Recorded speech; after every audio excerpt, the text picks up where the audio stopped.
true na break na raw si Anthony Jennings sa kanyang non-showbiz girlfriend. Pati ang on-screen partner niyang si Maris Racal nadadamay.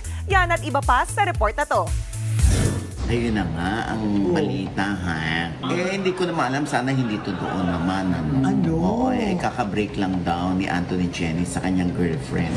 Yan ang kumakalat na chika ngayon mula sa showbiz columnist na si OG Diaz. Hiwalay na raw si Anthony Jennings sa non-showbiz niyang girlfriend na si Jam Villanueva. Napansin din ni Mama Ogs na walang masyadong post lately si Anthony kasama ang kanyang nobya sa Instagram. Hintayin natin, baka naman hindi lang kasi sila nagpo-post madalas. Kasi sa IG account ni Anthony Jennings, walang picture sila ng girlfriend niya. Pero inihayag niya noon sa mga press con na meron siyang girlfriend.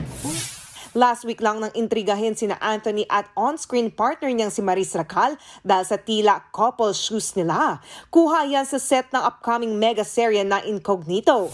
Napansin din ng mga Marites online ang sweet IG story ni Maris sa isang flight kasama si Anthony na may cake para sa birthday ng aktor. Nitong July lang nang i-reveal ni Maris na hiwalay na sila ng boyfriend niyang si Rico Blanco.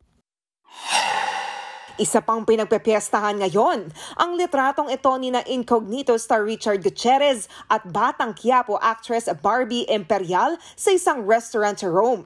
Pinost yan na mismo ng restaurant sa kanilang Facebook page. Nag-quick launch daw sina Richard at Barbie last Thursday.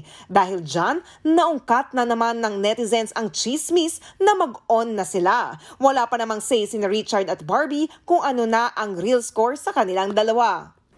Mga kapatid, Jania Lipon po, laging maging updated sa latest sa entertainment and lifestyle para maging una sa balitaan. Bisitahin at mag-subscribe na sa social media pages ng News 5.